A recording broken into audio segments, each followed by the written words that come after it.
Hi everyone, and welcome to this webinar. I am Nick, Product Manager here at Tallinn and Heath, and I'm joined today by our sector specialist Pro Live, Scott Mason, and R&D Director Rob Clark. Scott is a veteran of the industry with over 30 years in the field, setting up rigs for the likes of AC/DC, and Rob is one of the minds behind dLive and the person who writes most of our processing algorithms. So you can take the opportunity today to ask them any question you like. For those of you who are not familiar with the webinar interface, there is a questions pane in the panel to your right, and you can use it throughout the webinar to type in questions to us.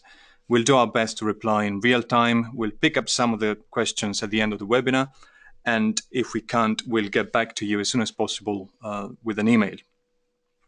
Today, it's all about 1.2 features and director software. But before we start, I'd just like to share with you some of the success stories of dLive, now installed in many prestige venues and in the inventory of some of the world's top rental companies. And this is the first example. This is Above and Beyond on tour with Capital Sound. The monitor engineer is Tom Howard, is mixing on a S5000 with a DM48, DX32, MIU, and 6 MI1 personal mixers on stage. Above and Beyond are a leading electronic music band, and they have been selling out shows and playing venues like the Hollywood Bowl and Royal Albert Hall. In this other example, dLive and GLD were used together for the UK leg of the reunion tour of the 90s band at the Drive-In. And Ben Hammond was mixing front of house with his S5000 and DM64, while the band were mixing their own monitor mix using a GLD80. This is Art Merriweather, who mixed front of house and monitors for CeeLo Green's recent US tour from an S5000 and DM48. And in the next slide, we have Nab Sound, a UK rental house and production company, who's been touring with British singer-songwriter Jamie LAWSON using a compact 3000 Surface and DM32 rack. And our friend Oskar Soderlund, owner of a Swedish PA company, Parachute, he has put dLive on several tours. He actually started mixing with dLive when we were still with beta firmware and with very early prototypes of the mixer. And he's toured it with several artists, including BRUN, and used it on the Green Day's stage show American Idiot around Europe and beyond. SSC, one of the biggest hire companies, certainly in the UK, has supplied an S7000 and DM64 for the tour of Wet Wet Wet in the UK, mixed by another friend of ours, Steve Pattison. And this is a Chinese top star, HINS CHEUNG. He toured with a dLive system on monitors, plus MI1 personal mixers on stage. And you might not recognize the name, but this should give you an idea of the scale of some of the events where dLive was deployed this year. And this is another S7000 and DM64, this time used by front of house engineer Ian Barfoot. And incidentally, we know that Ian is watching this webinar. So hi, Ian. Thank you for joining us today. And this was the European tour of the Pokemon Symphonic Evolutions performed by the Royal Philharmonic Orchestra. Ian is now mixing another show with dLive, show with Rick Wakeman, and is enjoying about 120 inputs on dLive, I think. Another pair of dLive systems were recently employed for live stage performances at the GADGET show live in Birmingham. An S7000 took care of the front of house duties, while a separate system equipped with Dante option cards was providing a multi-track feed for recording and broadcast. And finally, this is our refurbished venue in Stockholm, home to the Swedish Chamber Orchestra, which hosts rock and pop bands and stand-up shows, many of which are broadcast nationally. There's two S7000 surfaces installed, plus a DM32 and DM64 racks, and 3 expander racks to handle all the inputs from the visiting orchestra. Now, to celebrate some of these stories, we have launched a new section of the website dedicated to touring. And let me switch briefly to it. So in this section, you will find more stories and pictures of dLive and some of our other mixers in use. You can also find a growing list of the dLive rental network, so of dLive systems which are stocked by rental companies around the world, so that no matter where your production takes you, you can get a dLive locally for the job. So I'll go back to the presentation and let's get to the point. So what's new in 1.2 and the director software? And I'll hand it over to Scott, who will go in details through the new features. Good afternoon, everybody. Today we're bringing you the new features, as Nick has mentioned, of 1.2. dLive is at the very beginning of its extra feature evolution, and we're very happy to talk to you today about these new features that we're bringing you in 1.2. We'll give you a quick overview and then we'll look at each one in detail. Firstly, as Nick has mentioned, Director is now available. It's our editing and control software, and Nicola will explain and go through that in detail just a little bit later.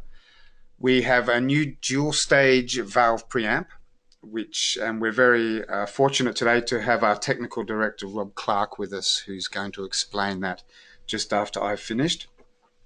We have in 1.2 5.1 mains surround sound for obvious applications within installation, theatre, cinema, etc. dLive now has 8 dedicated mute groups, which are now available for assigning input channels, mixers, effects, returns, etc.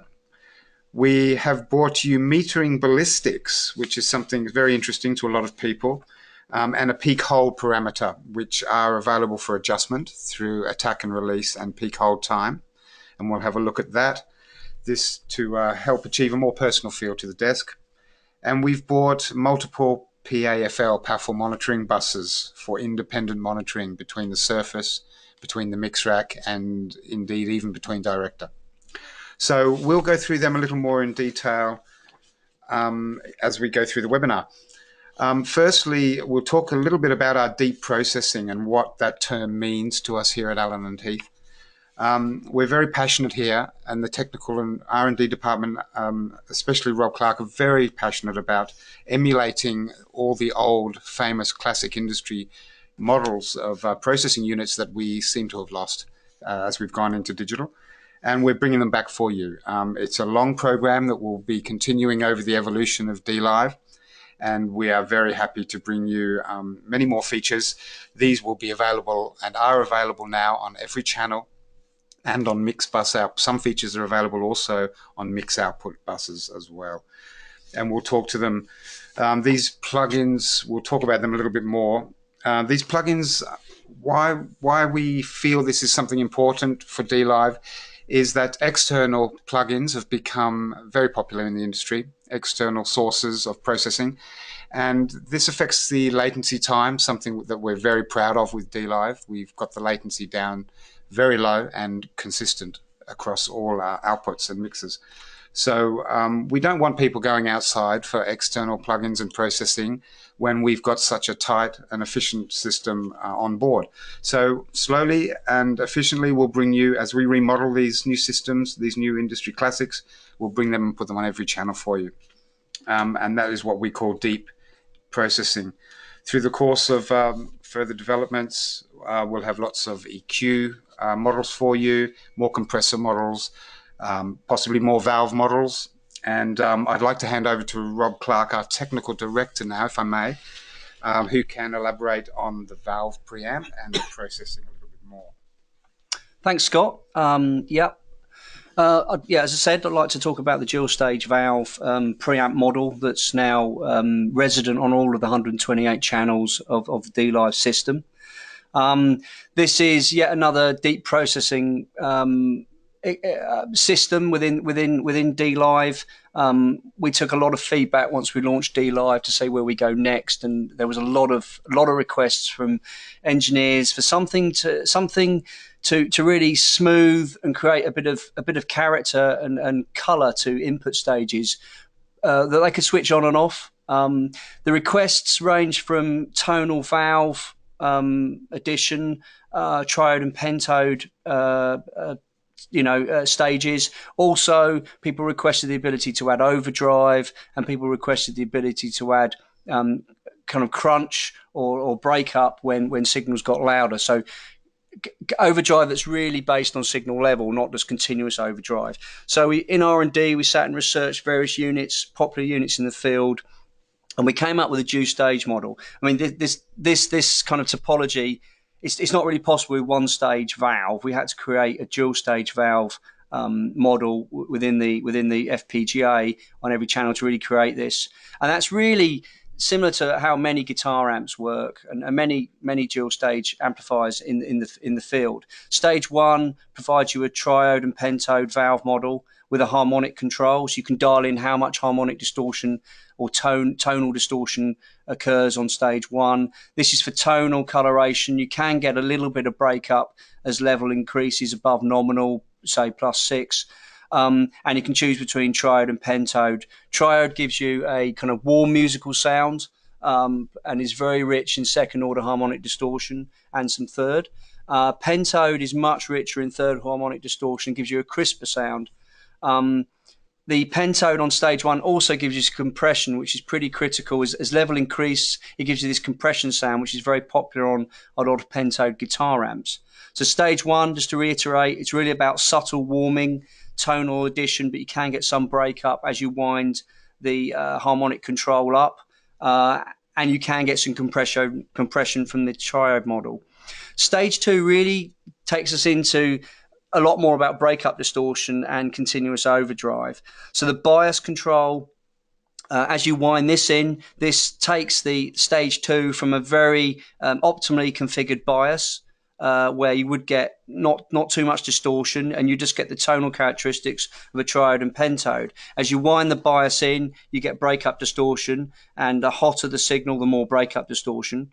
And that bias is again modeled to be triode or pentode bias distortion. As you wind bias right up, you're getting quite a lot of continuous breakup distortion. If that's not enough, you then flick the high drive control, which is just below the triode pentode, and then you get a continuous distortion. And then the bias configuration really adds an intensity of distortion or overdrive, again, faithful to the triode and pentode models. You'll notice on that mid switch on stage two, you've also got an off position. And this is quite important for all the stuff I was talking about on stage one. You're able to turn stage two off, which is quite essential if you're just trying to get subtle warming effects.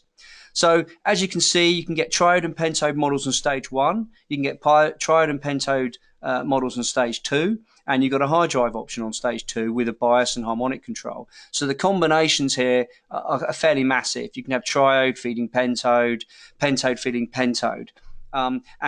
Sorry, another thing I should have mentioned, stage two pentode doesn't have the same compression characteristic as the pentode on stage one. So again, you don't get too much compression when you run stage one, stage two in cascade on pentode.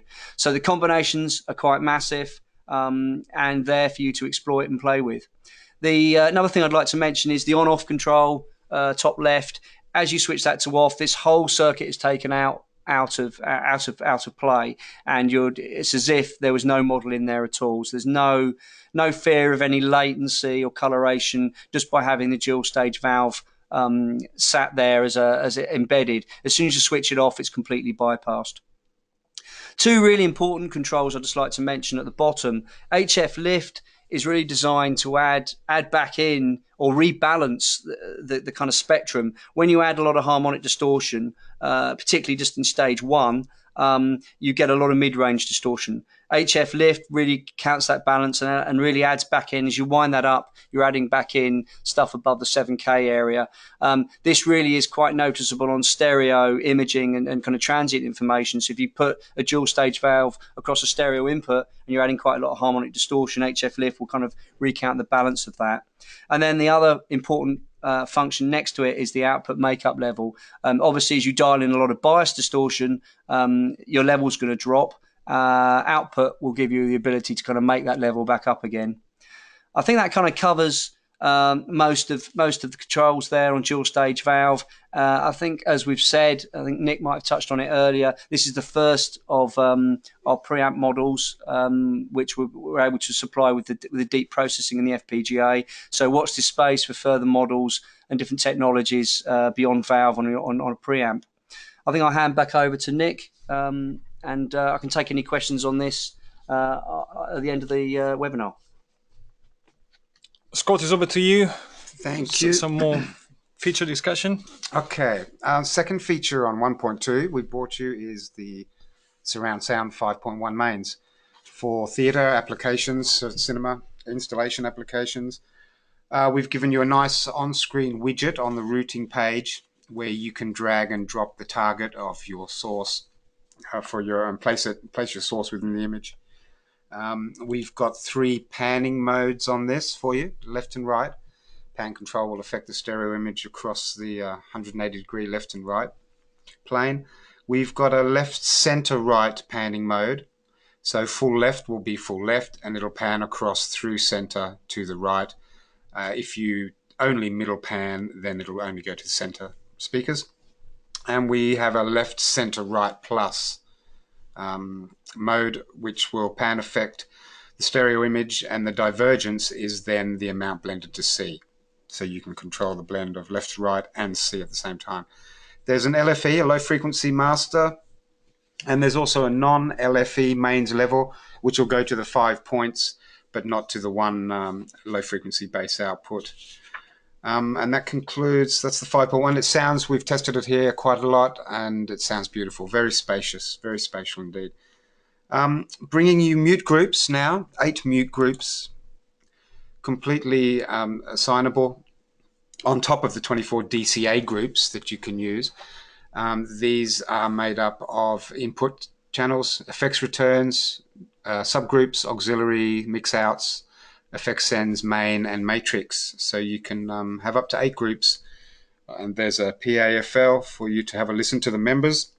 And these mute groups are soft key assignable for instant access. Something interesting we've bought is metering ballistics. So with Alan and Heath desks, generally the metering is quite fast and very true and very accurate, and it lets you know what's going on at your amps, and in the old days what's going on at your tape heads. It helped prevent the FS fast metering we use, helps prevent overmodulation in recording. It helps prevent overexertion of speaker drivers, which is very important. But it freaks some people out, and we've offered a metering ballistics parameters for you to slow the meters down a little bit. We've given you attack and release time on the meter, and we've given a peak hold time. So you can come back and from 40 milliseconds up to 10 seconds, or a third option of infinity peak hold. So you can come back and find a peak, something that peaked or clipped earlier on. This also transfers across the banks as well. So you'll see a red peak light occurred on bank B or C, even if you were working away on bank A. So that's a nice indication for you. And lastly, we're bringing you the multiple PAFL buses, PAFL buses, up to 10, I believe, are selectable. The surface the mix rack actually is number 1, and the surface can be assigned to number 2. And then this way the monitor in front of house engineers can have separate pre-fade listen without conflicting with each other. And also director can be assigned its own PAFL bus, and this can be assigned to any output XLR on the mix rack. So we can go to in-ear monitoring or some third-party device for monitoring. The director also, as I said, has its own PAFL bus, so there's no conflict there. That is the new features. We have some improvements that I'd like to just quickly go over. Some things we've made even better. Number one being the ability to send a subgroup to an effects now. So you can group a bunch of backing vocals and send them into one tank of effect, of reverb perhaps, get a bit of unity, or into some harmonizing, even a little bit of pitch transposing, and shift them up a little bit if you need. Secondly, we've given the ability to reorder scenes in the cue list editor window. So if you have a scene you'd like to move up or down within your song list, within your cue list, you can select the scene and you can shuffle it up or shuffle it down. Auto muting at phantom power changes is exactly what it says. We have reduced some hum noise on one of the effect engines, which was the Space Echo, I believe it's called. The effects hum noise at 50 Hertz, a VLF hum, which we have reduced considerably. Scene confirmation pop-up, so a little pop-up window on scene confirmation on the surface when you store a scene is now an indicator for you. There is also an option to disable the surface scene controls so that no scenes can be accidentally stored over or adjusted or changed. Scene can be changed. There is improvements to the touch responsiveness of the I/O screen, specifically at the top where we select inputs, outputs, or tie lines is much more responsive now to meet the responsiveness of the rest of the screen and the rest of the functions, which has been very good with dLive. Scene indication is now in the top left corner of the screen, now displays the currently selected scene. And there is an option to display the last recalled scene also. So that's the improvements and that's the features. And I'll now hand back to Nicola, who will give us a nice in-depth look at what everyone's been waiting for, which is Director. Yeah, thanks, Scott. So what is Director? It's a multi-platform editor and control software. So it's not just an offline editor. It's also an online control tool, which you can run alongside a surface or independently from the surface. One of the key features of dLive, which we maintain from our iLive heritage, is to the brain of the system, the engine of the system is in the rack, in the mix rack. That means that you can now control a mix rack even without a control surface connected to it. So you can run a complete mix of 128 channels with the full processing and setup functions on a laptop or even on a touch tablet device. Director is Windows and Mac compatible. There are not many other companies that can offer an offline and online Win and Mac compatible software solution. So that's something that we go proud of. And you can run it on any type of device. So it's designed to be touch friendly. It's designed to have a resizable interface. So it can be adapted to different screen sizes, from a Windows Surface up to a MacBook Pro or an iMac or a large all-in-one touch Windows computer, for example. Now, let me demonstrate very briefly a couple of things on Director. We'll launch the application. As you can see, it's on my desktop. And as you can see, I can choose the size of my mix rack and surface. Now, you can change your mind later. So this is just for simulation purposes. You can then connect to any system of any size, regardless of this choice. But we go ahead. So we'll simulate an S5000 surface. And you can see that I've got 3 banks of faders up there, which represent my virtual 5000 surface. I can use these strips to select channels by touching or clicking on them. And in the lower part of the screen, you can see I've got the detail of the selected fader bank. So again, I've got fader control and my usual or familiar select, mix, mute buttons, PFL, and the assignments to the current mix, to the active mix. The currently selected channel and currently active mix are always displayed on the top right corner of the screen, so you don't get lost at any time. And you can check you're actually working with the correct mix. The other interesting thing is that you can touch or click on these thumbnail view of the touchscreen view, and you get all the menus that you would normally find on the dLive surface. So this touchscreen view replicates one by one all of the functions and settings and GUI menus that you would normally find on the control surfaces.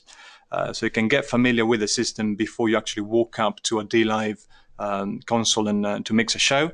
You can download it for free and use it as an educational tool to learn the functions and possibilities of a dLive system.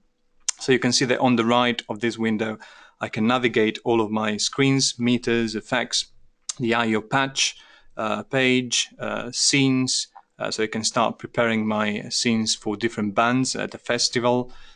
Mix rack, so I can choose my mix rack or mix bus configuration. In this case, you can see that I've got my new 5.1 surround mode for the mains. And I've also selected two separate stereo PFL buses. So as you can imagine, baffle number 1, for example, is always going out of the headphone sockets of the mix rack. And I can control that with the editor. So if I go to my baffle settings, this is set to PFL number 1. On the surface, on the other hand, sharing the same mix rack, I could shift this up to baffle number 2. So that the surface has got an independent PFL system on the headphones output. Obviously, I can also assign my strip layout, so I can build my own layout for the surface. And then when I'm ready to go, I can save this show file in my utility menus. I can create a new show, save it locally on my computer.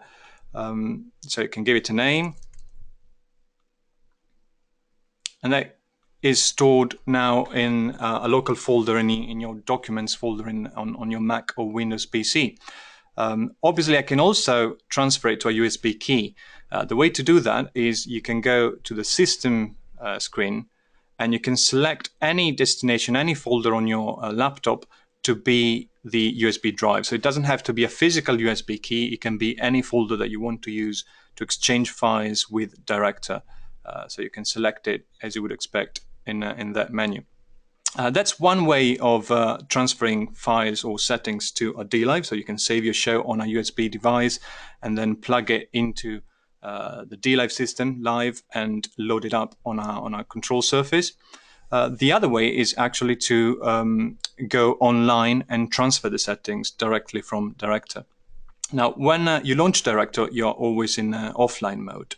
And in offline mode, you can simulate all of the I/O ports and DX32 expanders and ports connected to the system. So I can choose the size of rack and surface.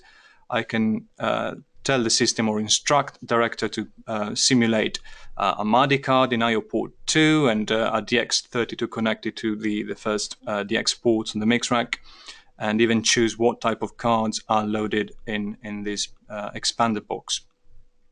The reason to do this is that you can make sure that your offline simulation is 100% accurate and it basically mirrors all of the settings and parameters that you will then find on the live system. Whether you do it or not, it's your call. And then if you want to go online, you have this other tab for the online settings. And you can see that the window is already populated with a couple of choices, a couple of options. And that's because my mix rack and surface are at the moment living on the same network as Director. So I've got Director on my laptop, and provided that the IP settings are compatible, so you're running an IP address on the same subnet as the mix rack and surface, then you should be able to see the two devices or the mix rack only, if that's the case, in the window. If that's not the case, you can always go to the custom option and type in manually the IP address of your target. Now, there's two separate options to connect to the mix rack only or to the surface and mix rack. A brief explanation on the differences, I think it's worth adding. Mix rack only, it means that Director will only control the mix rack, obviously. That means that if you have a surface connected at the same time, Director and the surface will be completely independent. So you can have one engineer on the surface and another engineer on Director, sharing just the DSP resources and channels, but not the control settings. So your strip assign will be different. You can save scenes on one or the other system, and so on. If you connect to the Surface and Mix Rack, on the other hand, it means that you're syncing your Director software to the settings that are currently loaded on the Surface. So the Director will be a copy of the Surface at that point, still independent in terms of control. So you can select one channel on Director and a different channel on the Surface, but all of the information will be synced across the two. And when you're ready to go online, again, you have two different ways of doing it. You can pull or push the settings. So pull the settings means you want to read whatever settings are currently stored in the dLive system and transfer them to Director. Push means that you want to transfer all of the settings that you previously created in Director, for example, your show preparation, and transfer them live onto the system. And if you do that, it will be live immediately after a few seconds. So bear that in mind before you go to a festival and transfer your settings on a live PA. But in this case, we'll read the settings. So we'll connect, and you can see Director is reading from my dLive Surface this IP address. In a few seconds, we should be live. And now you can see I've got some metering. I've got live control of my faders. I can select channels. I can PFL channels if I like. And of course, on the selected channel, I can go to my processing screen and I will find my overview of the channel, my preamp control. So if I like, I can load up my dual stage valve emulation, switch it on, and play with the harmonic distortion. I can go to my insert and patch in any effect unit. So on this other channel, we've got a transient controller patched in as an insert point onto the channel, PQ and all of that, compressor and so on. Now, on the Surface, if you have used the dLive system already, you probably found quite useful to have copy, paste, reset keys and listen keys available to be used in conjunction with the touchscreen. And with Director, it's exactly the same thing. So I'll take the bank view as an example. I can press copy, and I can copy any processing block of any channel. And then if I copy an EQ of that channel, for example, and then I press paste, I can go and paste it on any other channel. So exactly like it works on the Surface. And again, I can reset any processing block. I can listen to any point in a signal path of any channel. I can change my south area view. I can change the setup of the screen widget or configurable areas, channel options, and so on. And I can also display the help contextual bubbles if I want to know more about the features on the system. And again, libraries. So I can save, store, or recall a library of the full channel or of a specific processing block like the PQ. You'll see a bunch of other control tools such as soft keys, talkback, and obviously your meters and with the powerful clear.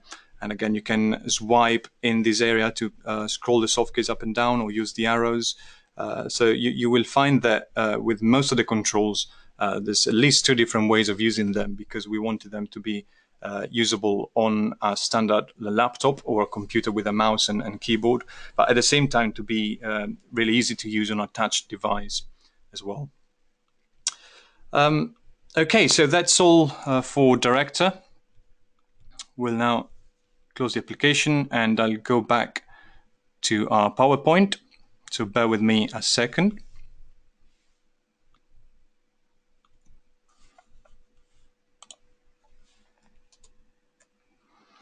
And here we go.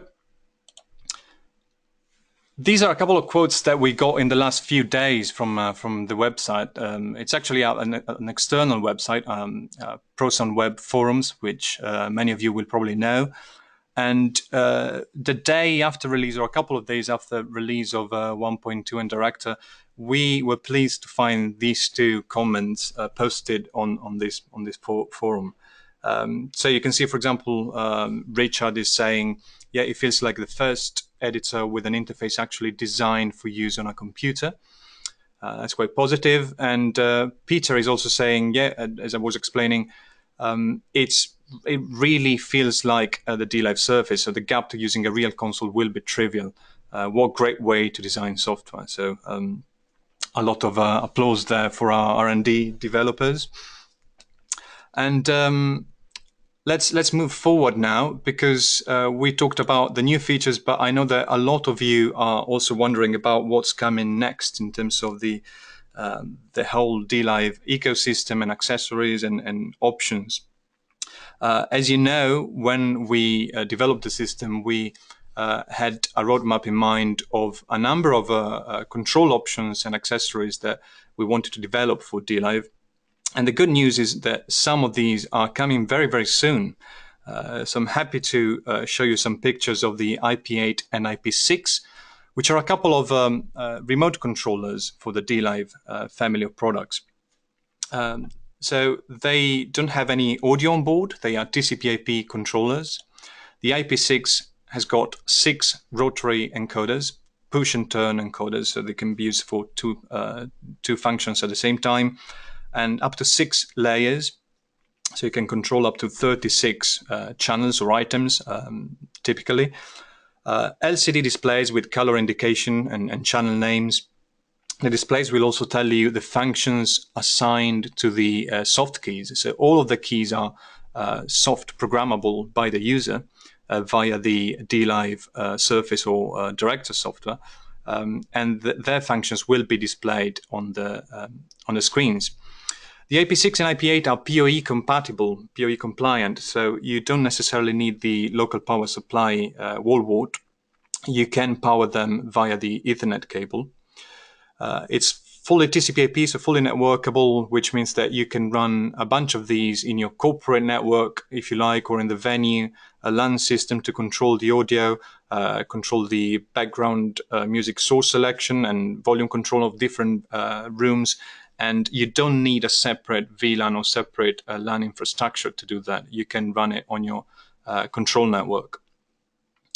The IP6 also shares the same chassis and mechanical design of the Mi1 personal monitor mixer, which means that you can mount it on top of a mic stand. You can mount it on the side of a mic stand with the optional bracket. You can fit an optional headphone holder on the bottom of it, and so on. And one of the typical applications of the IP6 is actually personal monitoring. So you can program the IP6 to control the send level and pan, send pan to a particular aux mix, a stereo aux mix. So that, for example, you can control stereo aux 1 on your mix rack, which will go out to the XLR socket and off to your in-ear wireless transmitter. But the control side of it will be on a mic stand somewhere suitable on stage. The IP8 is a similar unit. This one has got 8 motorized faders and LCD displays and a bunch of soft keys, again assignable, 6 layers, so you can control easily 48 channels with it. Again, TCP/IP PoE Plus compliant, which is the higher variant of the PoE standard. So bear that in mind if you go out and buy a third-party switch. And again, you can use it freestanding, or you can mount it recessed in a plinth or any type of furniture. You can use it, again, for personal monitoring or for any installation purpose, but also as a little sidecar or extender unit for your dLive control surface, if you like. So the sound engineer might use up all of the strips on an S5000, for example, to control the inputs, and just dedicate this little unit to control the master levels and activate the mix on aux 1 to 3 and so on. Now, a couple of other things on coming very soon. These are 2 new option cards, 2 new networking cards for the dLive. As you know, at the moment, you can fit any of the existing cards from Allen Heath in your dLive system thanks to the MDL Adapt multi-channel interface or adapter. So that will give you 64 channels bidirectionally at 48 kilohertz on MADI, Dante, Ether Sound, Wave Sound Grid, and so on. But there are some new options coming, and these really take advantage of the provision that we put in place when we designed dLive, so that each and every I/O port is capable of 128 channels at 96 kilohertz bidirectionally. So the first two to come to hit the market will be a Waves 3 card, and that's capable of 128 channels of recording 96K into our laptop or computer system over a single Cat5 cable, thanks to the SoundGrid technology. So the 3 ports you can see on the screen are effectively a built-in switch to connect multiple devices.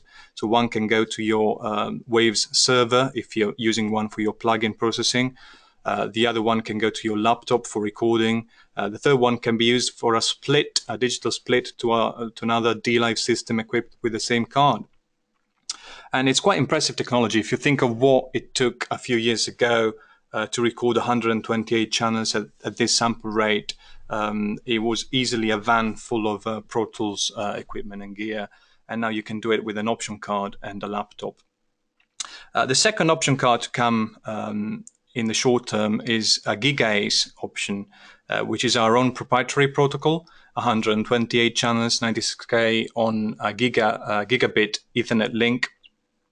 And the main application for this one is a digital split. So you can fit 2 dLive systems with GigaAce cards, and with a single Cat5 cable or 2 cables for redundancy, you can link the 2 systems and share all of the preamps from one to the other. There are some other applications which we are considering. One of these is possibly a dual surface setup, which means that you can run 2 surfaces on the same mix rack. And this will be made possible via a firmware update somewhere in the future. Right, so that concludes my list of upcoming products and news. So I think we'll move on to the questions and answers. So please, guys, type in any question you have. We have a couple here which are coming in. This question, we also got it this morning, and it's a good question for Rob. So talking about deep processing, there's a lot of people waiting for or anticipating some dynamic EQ processing on the input channels as part of the channel. Yeah, that's a good question, Nick. Yep, as we announced when we launched dLive, the power in the FPGA and the possibilities of deep processing will enable us to provide some more dynamic processing on the channel. This is beyond the compressor slot that you have on your input, all 128 channels at the moment. This is the ability to kind of bring in the technology from our dynamic EQ and multi-band compressors onto each channel. I'm not in a position where I can say exactly how many channels we're going to be able to provide of dynamic EQ multi-band compression and exactly what format that's going to be in at the moment. It's still in research, and we're all ears on any feedback and what kind of dynamic EQ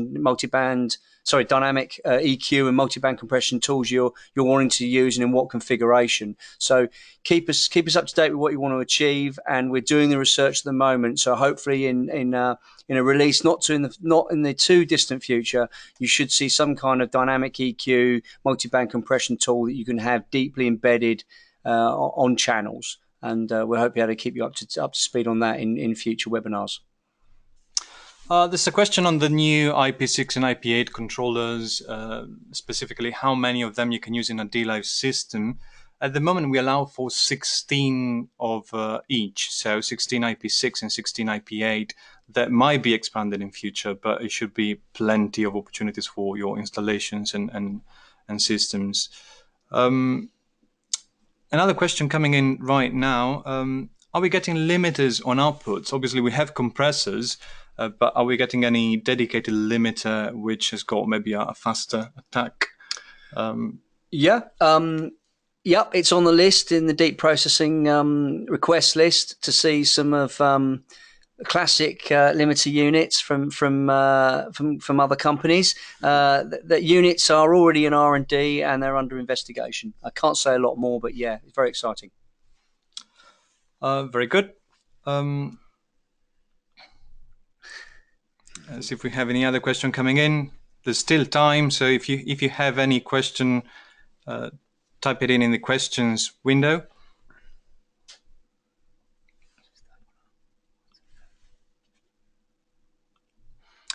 Can you turn pre or post channel options or noxes on the editor both individually and all at the same time? You can definitely do it. You can use the routing screen in the touchscreen view to change all of the assignments and pre-post settings for the auxes. It doesn't work globally on the aux at the moment, so there's no way you can replicate the shortcut that you normally have on the dLive surface, but it's something that we might be able to add in future. Where can I find the new mic pre in Director? It's a good question. So the mic pre is part of the library in the preamp page. So as with the compressors and with the other deep processing models, it's basically a library item. So if you go to your preamp page, preamp screen of any processing screen of any channel, and press the library button, there should also be a hint on the screen to say press library to recall the preamp model, and that way you can load your valve preamp emulation. And the reason is that we'd like to think we'll add new preamp models in future. So at that point you can choose basically the your favorite preamp on a channel by channel basis. Are we going to update to 7.1 surround sound? Well, that's the first request I've heard. I don't know about you guys. First one for me. So we pop that on the list as a one-person request. So watch this space. Yeah, I think we had some interesting discussions on surround sound with our sister company Calrec, and also at the NAB show a couple of months ago in the US. And I think there was a request for at least some form of matrix mixing, up and down mixing of the 5.1. Which we might be able to look at some point. If there's a demand for a 7.1 mains mode, I don't know, but if there is, we can definitely consider it.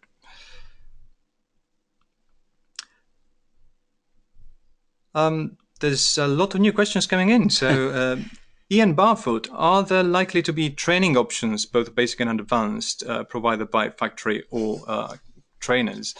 Scott, do you want to take this one? Sure. Hello, Ian. Very nice to hear from you.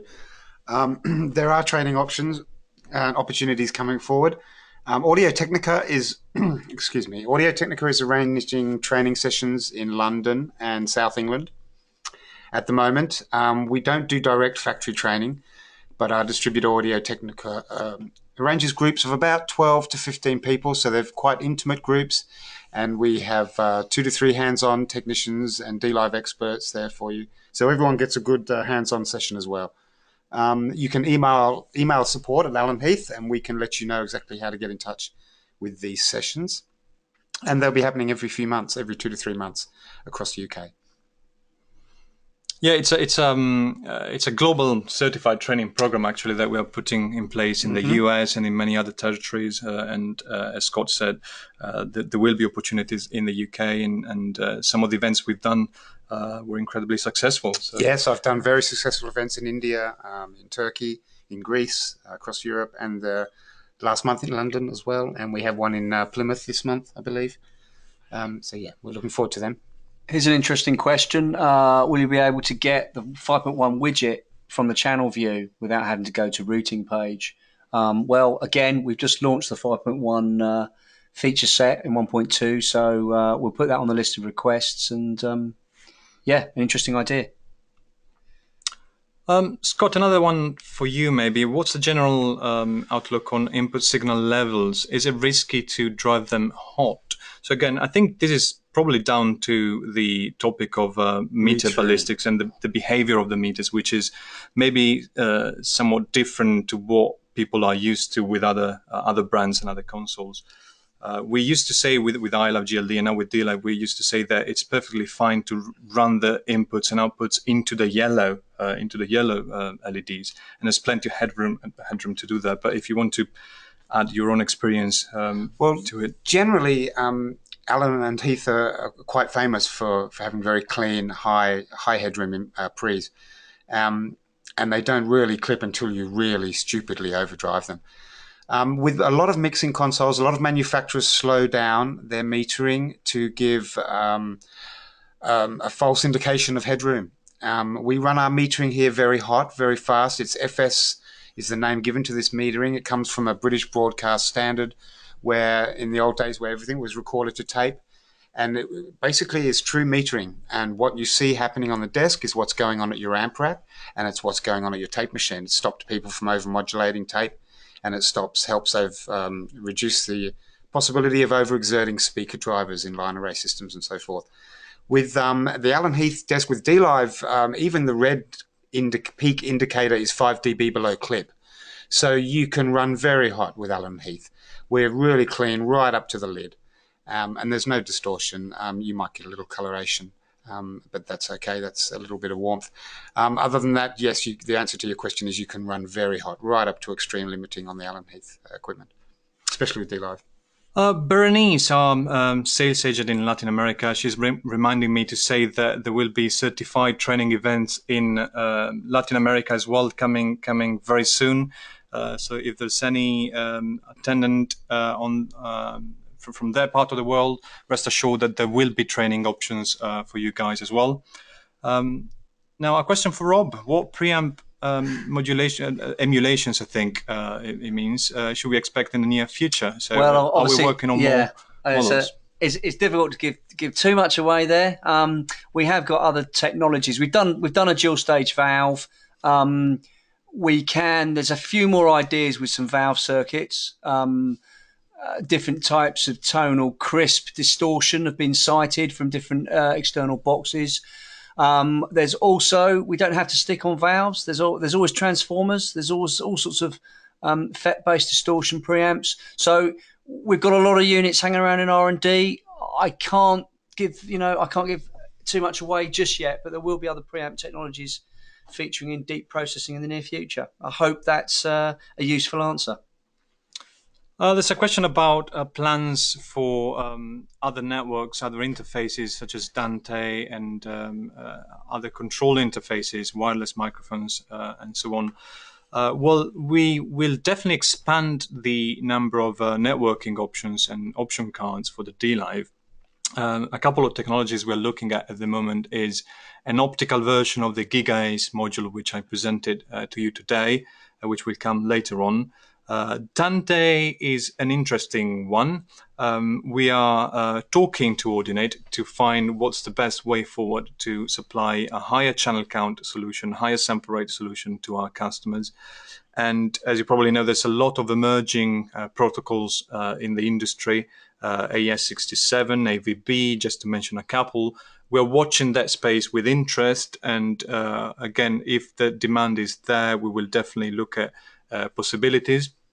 And again, AES3, so AES CBU outputs and inputs and outputs is something that we want to address with an extra option card.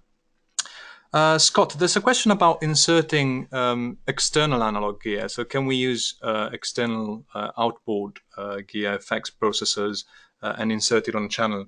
Absolutely. Back to my days of inserting analog processors over inserts on the channels. Every channel on dLive has 2 insert points.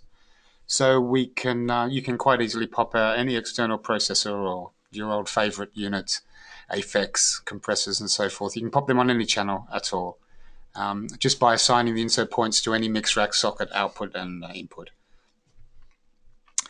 Yeah, there's a couple of other questions asking for more, as always, asking for more features. Mm-hmm.